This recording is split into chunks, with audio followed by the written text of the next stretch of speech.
As a portrait painter who is always trying to hone new techniques and learn from other artists, one thing that I find really frustrating is discovering an amazing painter and wanting to learn from them, only to learn that there really isn't a method to their genius. It's frustrating because it means we have to spend a lot more time studying their work to try and understand their approach, and it fails to give us a clear framework that we can apply to our own paintings. So I wanted to put together a video today that covers how I break down my portrait painting process for you in hopes that it can help you on your journey. Before I dive into the details, I want to give an outline of the steps I'm going to go over. Describing each step actually takes longer than the painting itself in some places, so I want to go ahead and share the steps now so that you can see the transitions as they happen, even if I'm not talking about it right in that moment. I'll also put the timestamps below so you have a general sense of where these changes happen. So with that said, let's go ahead and dive in. The first step, and probably the most important in painting a portrait, is to pick a good reference.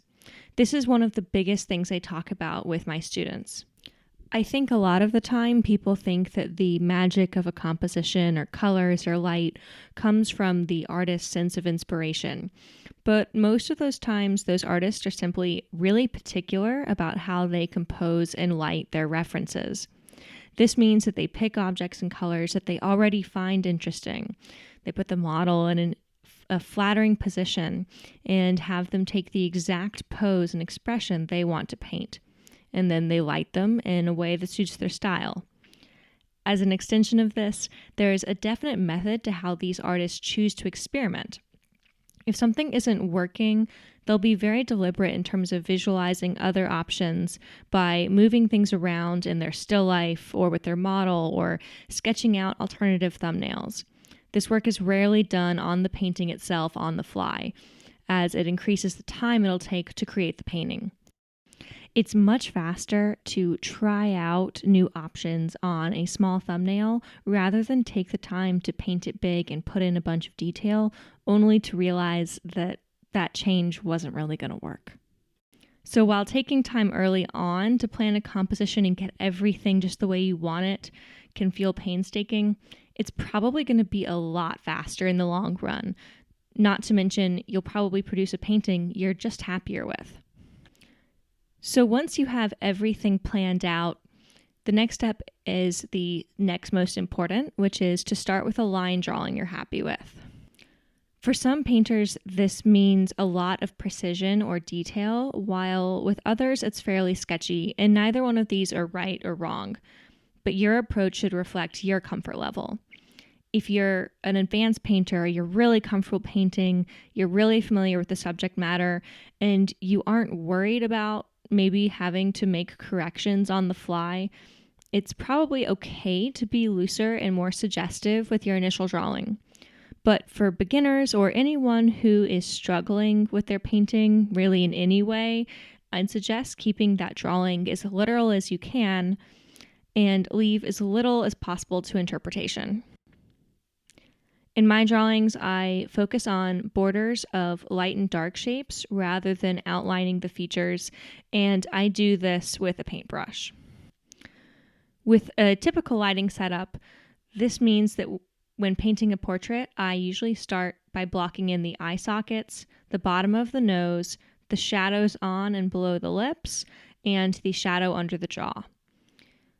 These are the big shadow shapes in most portraits.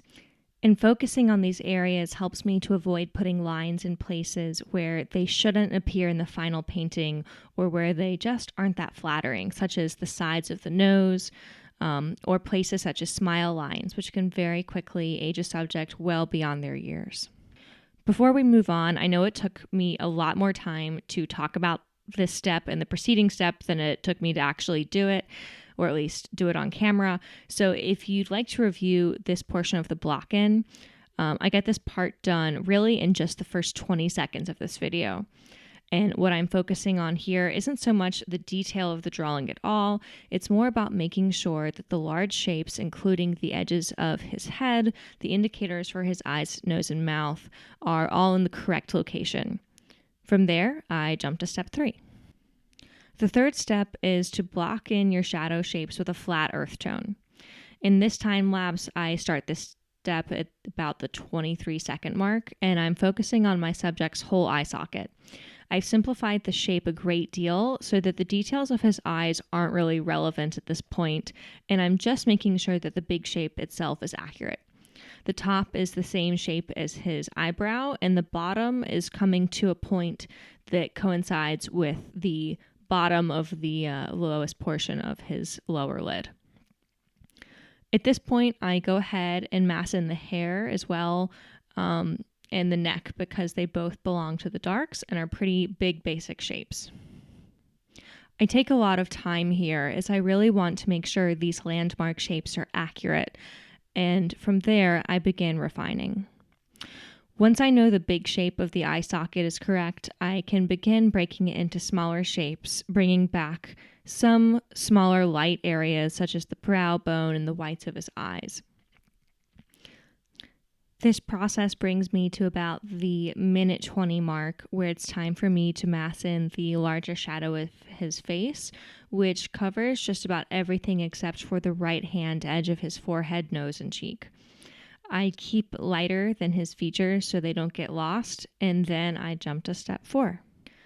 So step 4 is introducing big shapes of color, starting with the areas of greatest confidence.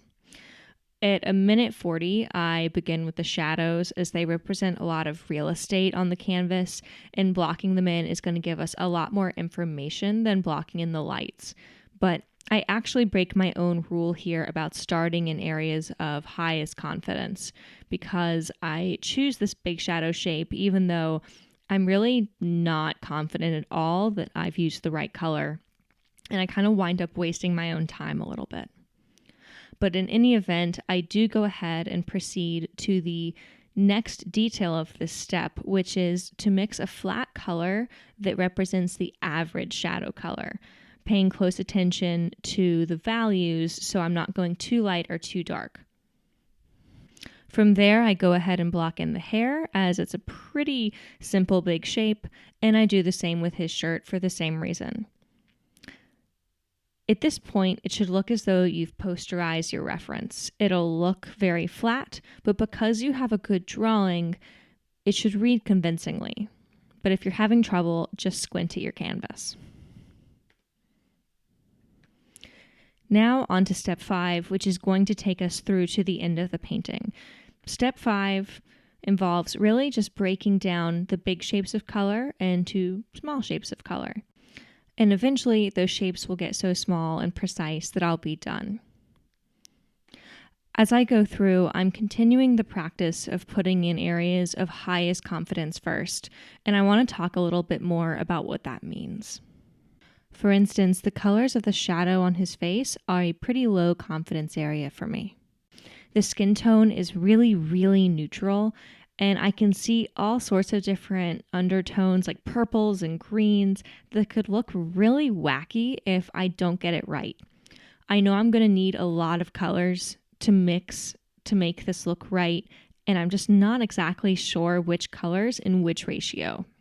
By contrast, his shirt is an area of high confidence. It's a very pale blue in the lights and a darker, slightly grayer blue in the shadows, and it looks very simple to mix. I don't see a ton of nuance to capture, and overall the colors are pretty chromatic, so I know it's pretty close to what's just going to come straight out of a tube. Not a lot of mixing to make it exactly what I'm looking for. And this means it would be a great place to start. Once I reach a certain point, though, I've completed my block-in, and what I'm really doing from there on out is refining what's already on the canvas.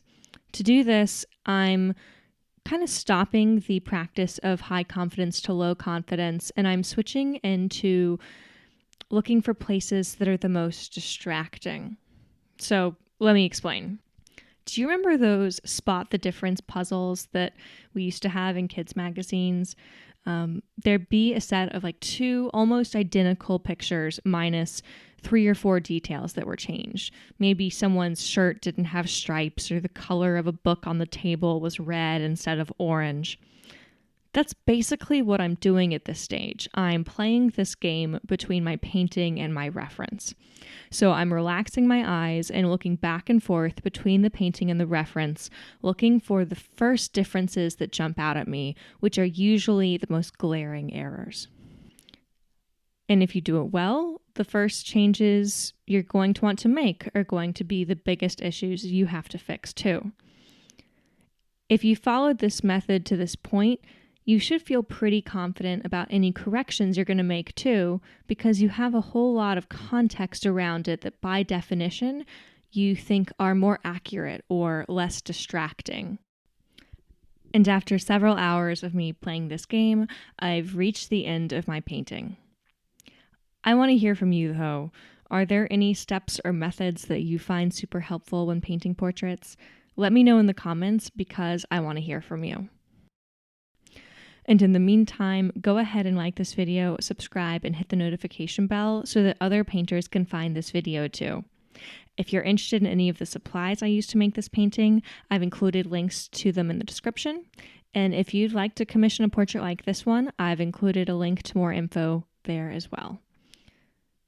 As always, thank you for watching and happy painting.